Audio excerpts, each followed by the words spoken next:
run, you'll eventually see straight. Keep on run, new adventures every day. Run, run, run, till you make a new mistake. Run.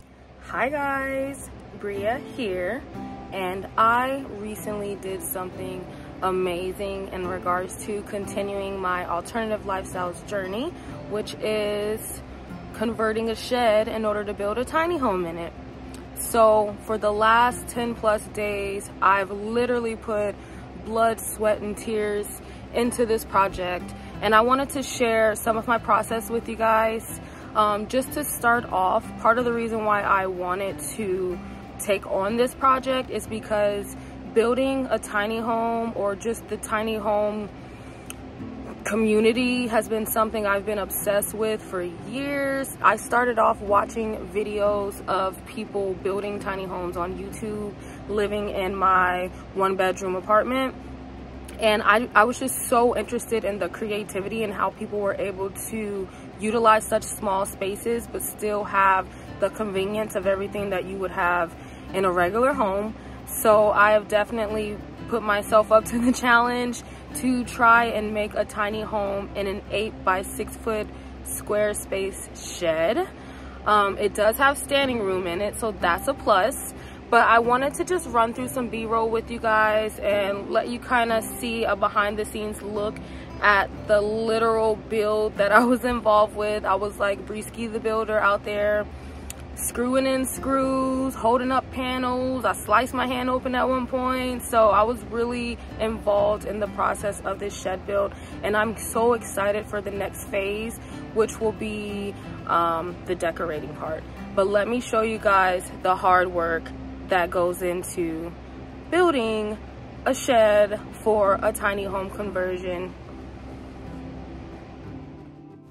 So of course, with any home, you have to start with the foundation. So here, luckily, we already had a cement block that was about 10 by 10, and the shed is 8 by 6. So we bought some 2 by 4 wood planks, cut them to size so that we could basically lift the shed up off the ground. Think about it, if it rains, if there's mud, anything like that, you don't want the surface of your home directly on the ground. So basically, we're just cutting these planks to the size or dimensions of the shed and drilling in the foundation. Here you can see Toffee living her best life, hunting some bugs in the grass.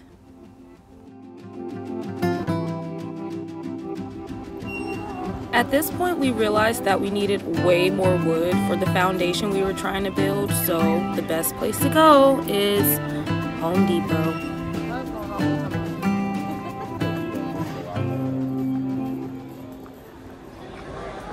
I look like someone who doesn't belong in Home Depot.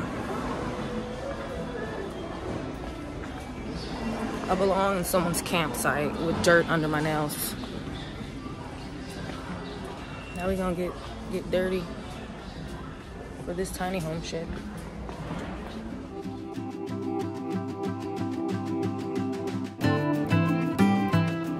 Alright, so basically we're trying to build a base to put the tiny home shed platform on, but we need it to be secure, so we need to drill into the concrete to stabilize the platform before we can even build the floor or the actual shed itself. So we had to get these like super thick butterflies.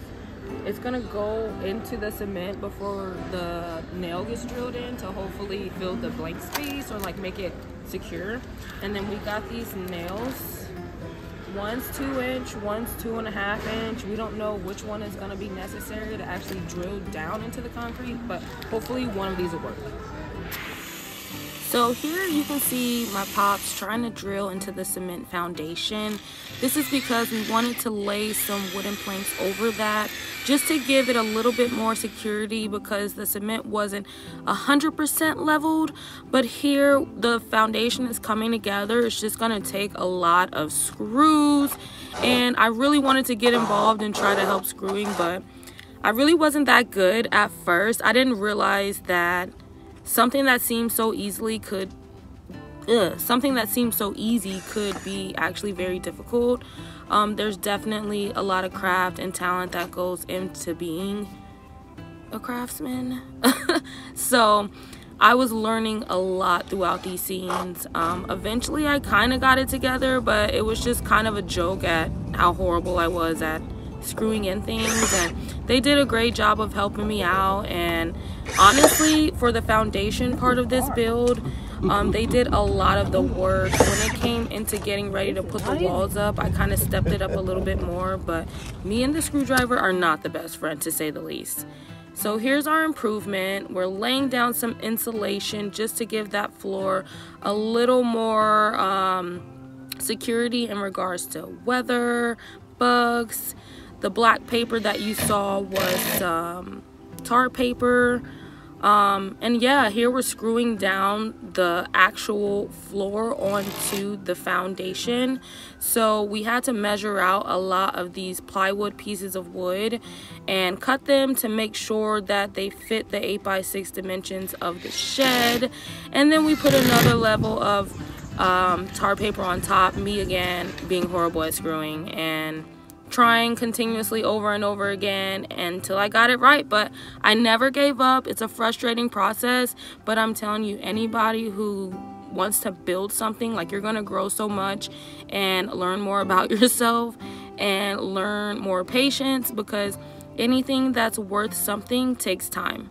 At least that's what I believe. So look at me screwing up a little bit more, getting a little bit of help from my best friend. But yeah, this was one of the more difficult parts, I would say, of the whole entire shed build, was actually building the foundation. As corny as that might be, a house is not a home without a foundation. So a few more screws and we were pretty much done and ready to put on the shed foundation, which we hadn't even opened the shed box yet.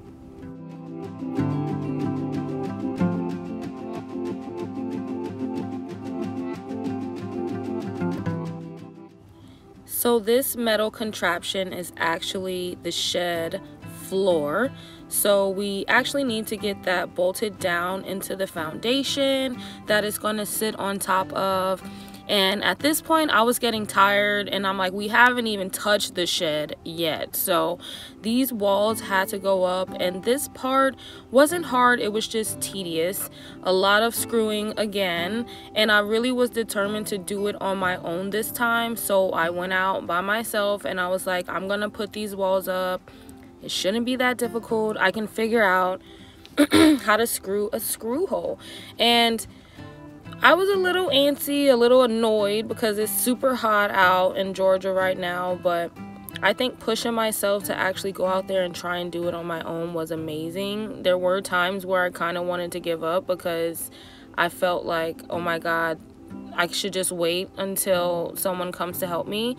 But like, there's some, you know, there's some confidence that you get in just doing it on your own and trying to figure it out, reading the directions. I hit my freaking back on the freaking wall at that point, so I was definitely annoyed there, but I still kept going.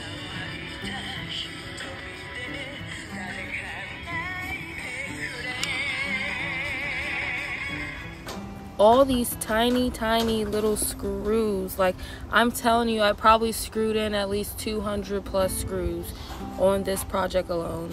And I even cut myself in this scene, sliced my thumb right open. Barely could see it there, but it started dripping, so I had to get it bandaged up, and that still didn't even stop me. Kept going, and I actually had gloves that came with the shed materials. I just wasn't wearing them. So anybody out there who's doing construction, wear the proper stuff to protect yourself, because there's a lot of sharp edges. You're dealing with pointy stuff. Like, even when you're rushing and you just kind of want to get it done, it's like, just protect yourself. It's not worth it, because I sliced myself up, scratched myself up so many times on this project, which definitely could have been prevented. But yeah, I only had about, I think, 2 panels left at this point to get on, and I was done.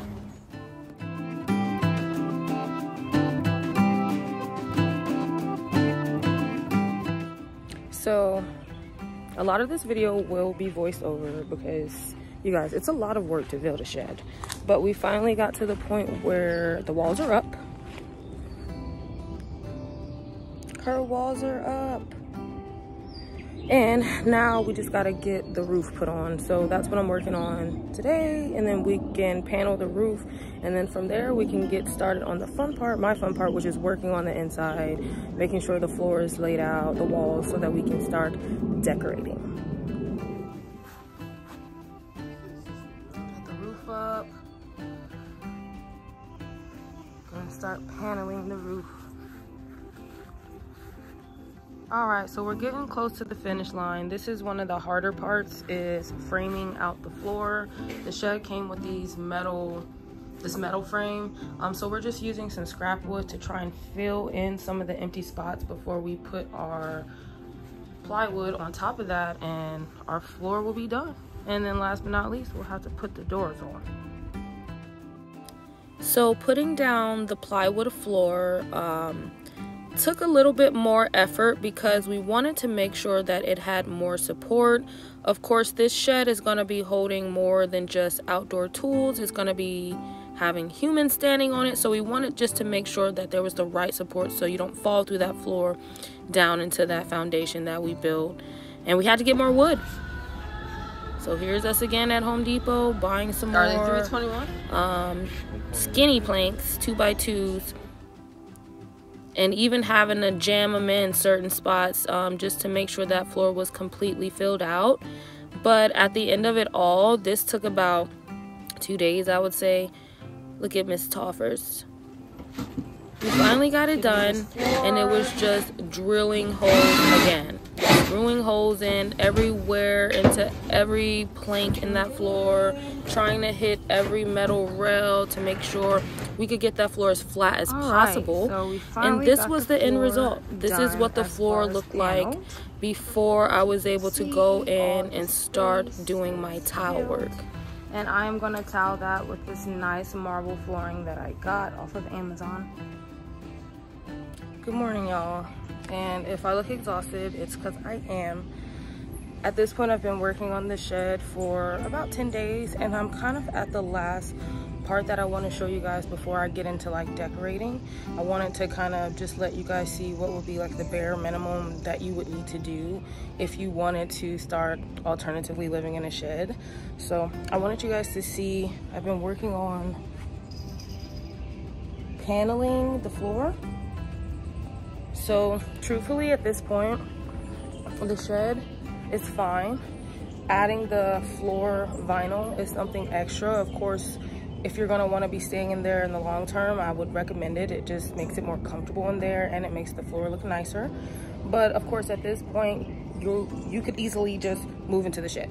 You could put your bed, you could put your jaggery, you could put whatever storage, you could put any kitchen supplies in there.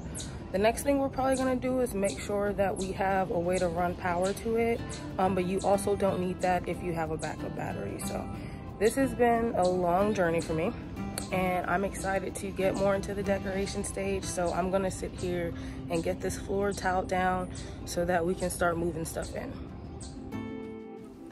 So these awesome marble tiles, I actually purchased them off of Amazon, and I chose them not necessarily because it was my favorite pattern, because it actually was the cheapest option. It was 20 tiles, 12 by 12 in a box for $10. So I bought 3 boxes just for $30. I was able to create this entire floor covering that wood, which in my opinion makes the shed seem a little bit bigger.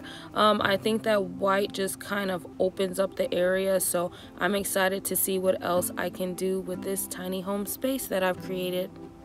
So hopefully with that footage you guys get an idea of the process, and that it's not necessarily that it takes super long. It's not necessarily that it's super expensive, but you definitely have to be motivated and dedicated to take on a project like this. And of course, for me, we just completed step 1. Like, I still want to get the walls and the ceilings insulated. That's going to be really helpful with temperature control. And then a lot of it is just things that I want to put into the shed, which I actually already have a lot of. I have a bed that I need to make fit the dimensions of the shed. So I got to work on cutting it down. It's like a queen size bed that I have to cut down so that I can fit in there.